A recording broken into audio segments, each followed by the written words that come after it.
All right.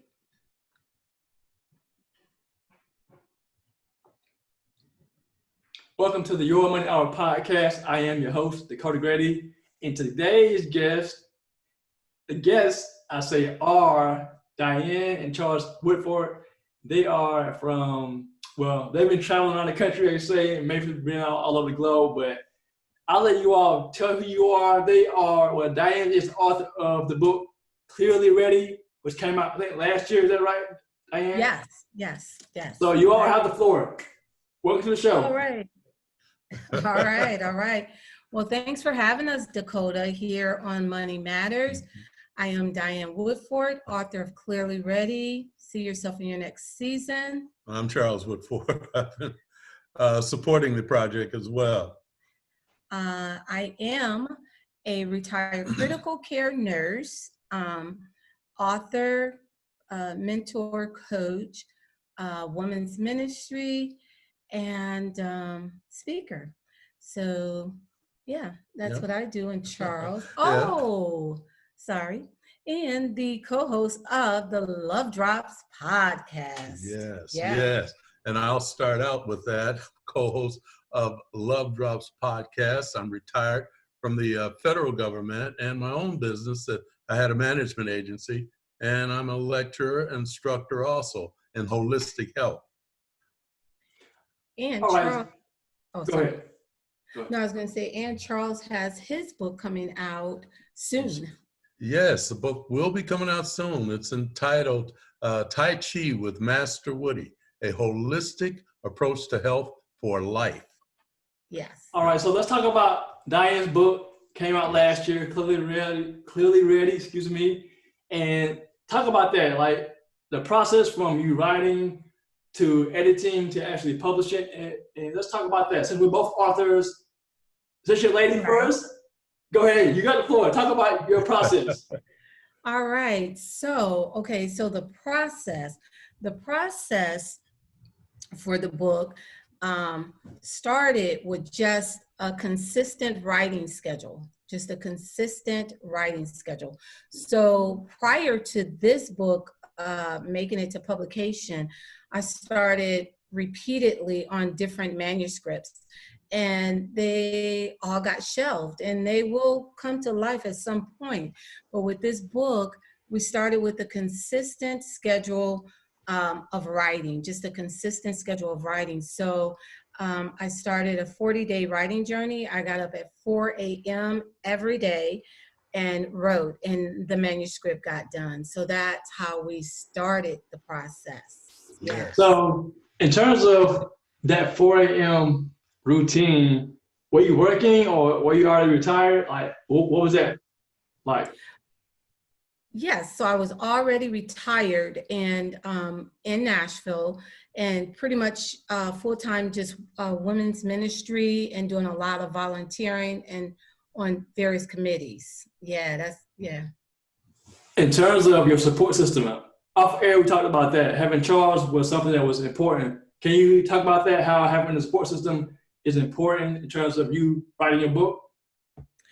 Absolutely, because to stay consistent, you have to have someone that's pushing you, cheering you, and holding you accountable. I turn over to Charles, and he can, kind of talk about where that support system comes in at is being understanding of what the process is going on.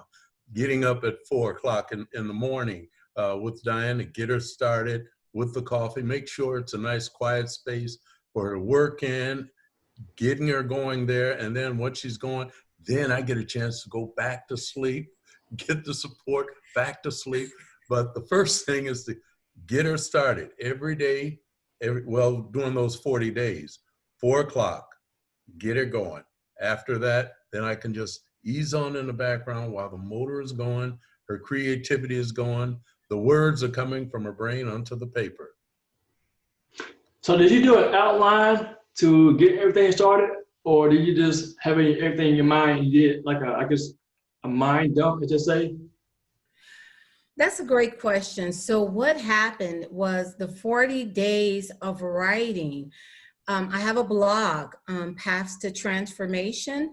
And on that blog, what I was doing is I was blogging stories in that 40-day time. So that's how, so when I initially started on the 40 days, it was not in manuscript form. I was writing to the blog. So I was writing the stories to the blog. And then after that 40-day period, I reviewed all the stories, selected the stories that would go into the book, and then just kind of did not necessarily a rewrite, but kind of an edit for the book to put the stories in the book. So I guess you would say it went from blog to manuscript in that form. Yeah. So for me, I knew what I want to talk about. So I put things on paper, but then eventually I put things in outline form. And for those who have writer's block, the best way, in my opinion, to overcome that is to have an outline, because you know what you're going to talk about. Yeah. And so, so like with the different with your book and my book, because my book is a collection of short inspirational stories. So because they're a collection of short inspirational stories, I guess that's like pretty much the outline of it is just, a collection of stories. Kind of jump in to what the theme of the program, Money Matters, is a lot of times in just jumping into that manuscript and starting to write, you focus a lot on the bottom line. And yes, it does, cost to, get your manuscript to print, but you cannot allow that to just take over so much that it cripples your writing. You just move forward, go with the writing. The bottom line, it shifts. So as you write, you kind of get to it. So you, as far as like an outline, I did have a figure. I did some research as far as like getting the book, published. And so I did have a figure. And so with that figure, I just began to look at how, that could be, how I could reach that figure. And so collectively, we just started, we spoke to our friends. Told them, our project, and people, as the manuscript was beginning to take life, people seeded, there was a required, and people seeded into the project, to bring that manuscript to life. Yeah. So you mentioned, I guess you were referring to the cost of the book, the bottom line, right? Yes. So I assume you're saying people may stop writing because they don't think they have the money to continue to publish it. Is that what you're? Yes. Yes. Or they won't even get started with it because they feel like they have to have all their ducks in a row. And that's so untrue. To write, all you have to do is just write. Just start writing. And a big tip that I would give people is don't try to write and edit. That was like kind of one of the things, because you're trying to get it perfect. Just put it out there and just kind of write. Just like a painter, you just take it and just throw all the paint, just throw it all out there, and then kind of, bring it to what you want to do. Yeah, it's like a big lump of clay. You get it out there, and then you sculpture it. You work on it, but don't just trim off the fat from the beginning. Put it all out there. Tell yourself there's no stopping. You can do it, and just going out there and do it. You'll be amazed at the end product. But just don't stop yourself. And a lot of people, they stop themselves before they really get started. They've already stopped it. They've come up with all these obstacles that don't even exist. So we're talking about editing. So you wrote the manuscript, and then, well, did you finish your manuscript in the 40 days, or did it take longer? Yeah, I absolutely finished it. I mean, I had everything I needed for my book in the 40 days. So then the process, it would have been a much larger book had I used, just all the material. So the process, so I had everything out there. So after 40 days, then the process is what was going to make it into the book. So then I selected, the stories to make it, to put into the book. Yeah. All right. For me, my process, I was going to take 4 months to finish my book because I had a friend who did it. So I wanted to challenge myself to do the same thing. But it took me over a year to do it, but it's done. So the editing part, for me, I'm a good editor. I got an eye for editing things, but I edited the book, my book here, Financial Hope, and my wife edited it. I had somebody else edit it for me, and then I edited it again. Yes. Yes. So talk about the editing part. What was involved in your process? So as far as editing, kind of similar. I edited. Charles looked at the book. Got a friend that is a editor. That's what she, that's one of her jobs. She edited book. Then got another friend to edit the book. So it was like 4 eyes on it. And then, it came back to me as well. And that 40, so just to be clear, the 40 days was to get it all together. Then after that, it was the editing period, probably it was more expansive. It went on a little bit longer than that. So, so the book was written and starting editing in Nashville. Then we got on the road. And we began to travel. And so we ended up in Arizona. So once we got into Arizona, then I began the process of taking my edited material and putting it into taking that material and then putting it into manuscript form. And so that, so that's how it got put into manuscript form. And this is a key point. When you get it all out, you get so excited because it's like you can see the end light and you want to kind of hurry up and rush, but you have to let the process, you have to just follow the process.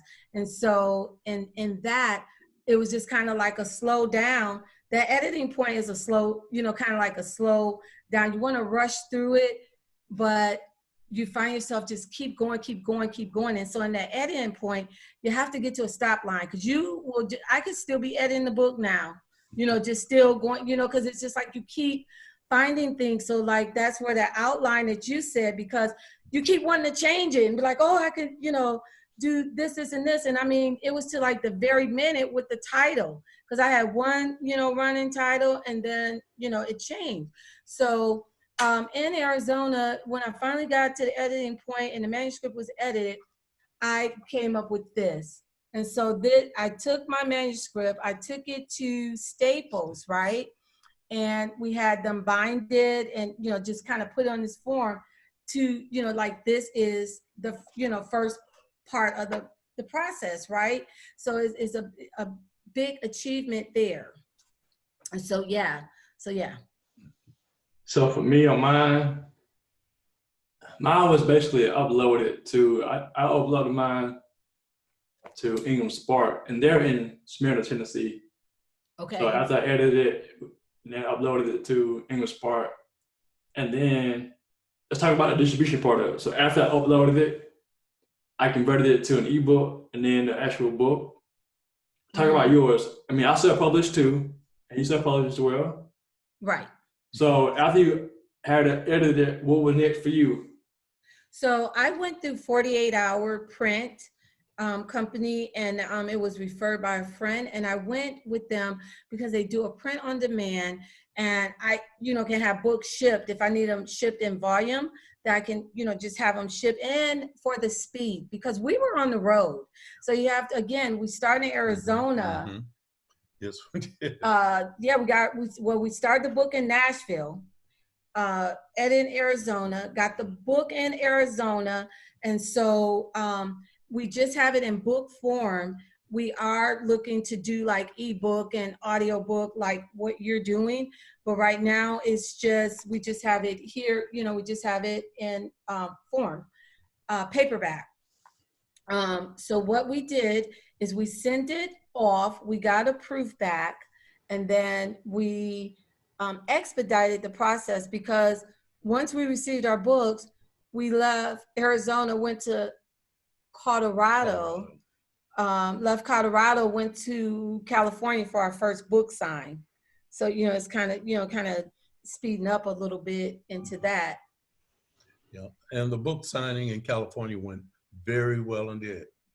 Yeah, we met a lot of other folks, and folks knew we were having a book signing there, and they came. They came from a lot of different areas for the initial book signing. Yeah. So you got the book uploaded, had it printed, and were you satisfied with the end result? Did you see anything you could have changed, improved? Yes, I was satisfied with the end result. I was very satisfied with the end result. I was satisfied with the cover of the book.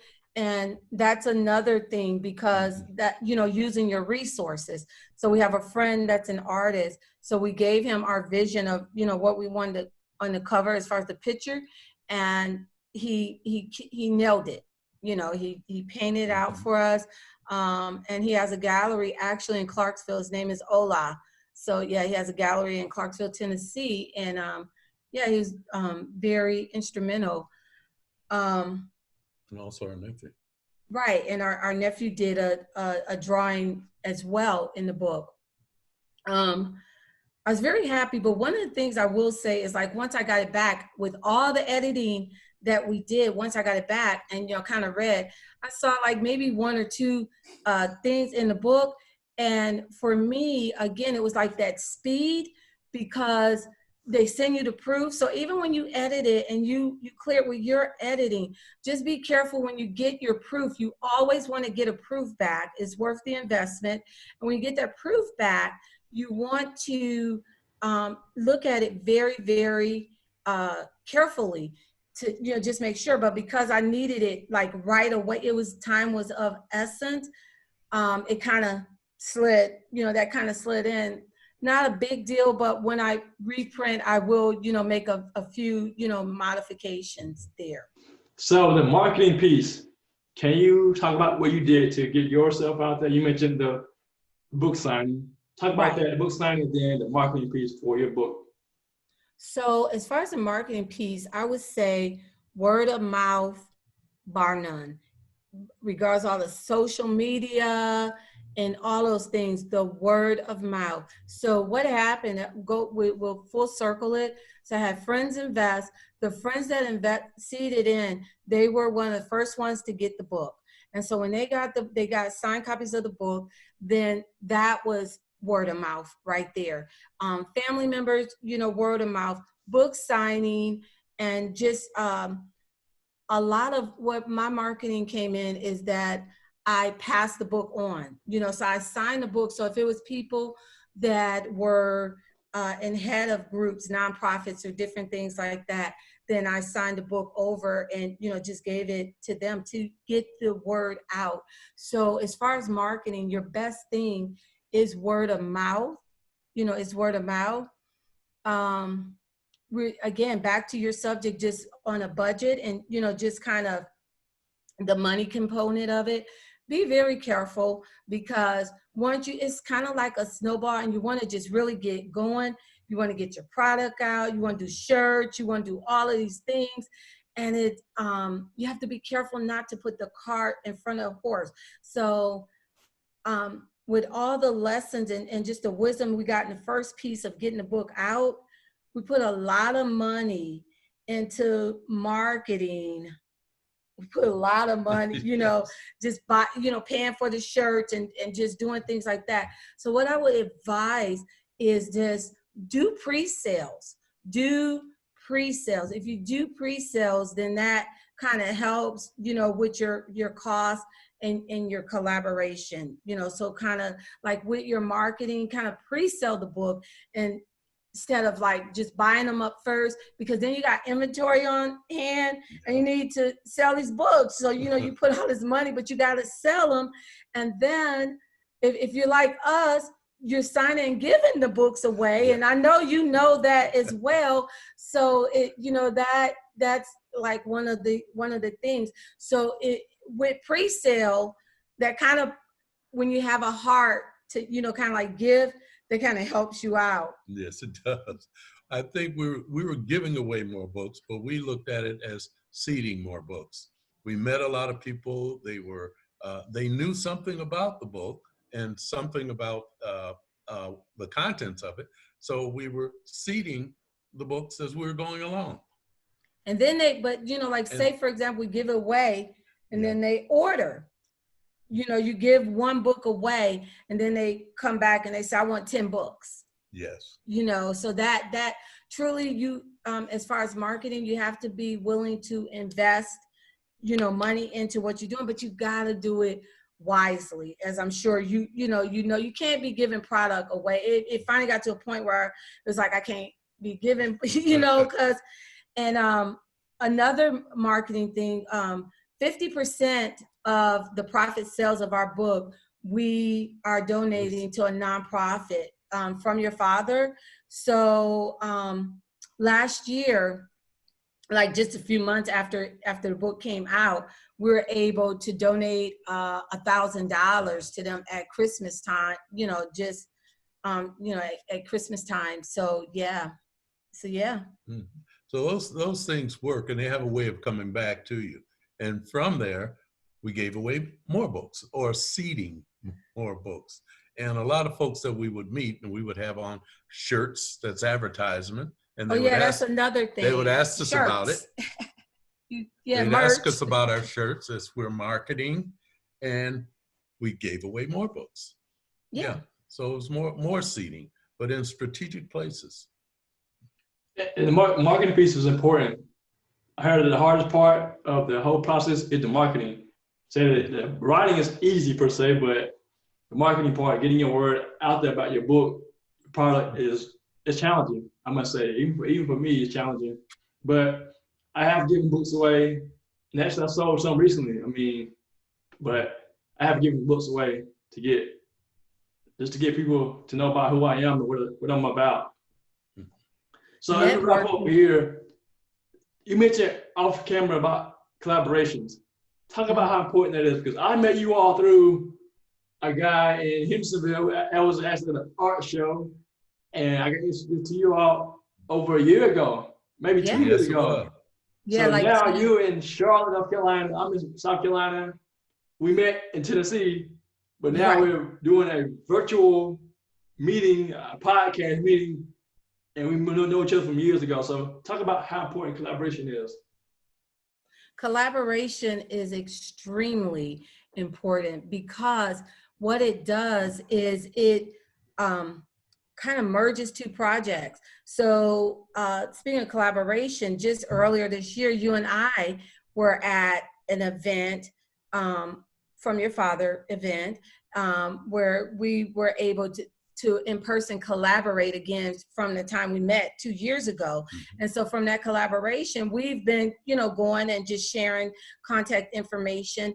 The collaboration, so like for our book, a lot of women's groups, a lot of, you find groups and leaders, and just speak with them, about your book. Networking is so very important. Product, just kind of getting the product. And so that's a collaboration there, because even with this t-shirt, it's a small business. And so as we are seeding into them, so they're telling people about us. And then, you find other, small businesses you support, and then, you get support back. So you have to be willing to support another person's dream, and you do it on your level. So whatever your level is to support, and what that does is it brings networks together. It brings the, various networks together. Yeah. So networking is very important in anything, especially in business and in life, because life is important to talk about people, to talk with people about your dreams, your goals, and then join people who are like-minded, who are also on mission, put you toward their dreams and goals too. So I think it's important. So tell us about your website where to find you on social media, and your book, where to find it as well, before we close. Y'all have the floor. All right. So I'm gonna wrap it really, really quick. Number one, you can achieve your dream on a budget and faith. You can't just go. That's number one. Number two, use what you have. And your resources and the people that are in your groups and villages is a great way to start, because they can tell people and it just expands from there. Number three, always give back and seed back into other people's dreams, and to make the collaboration.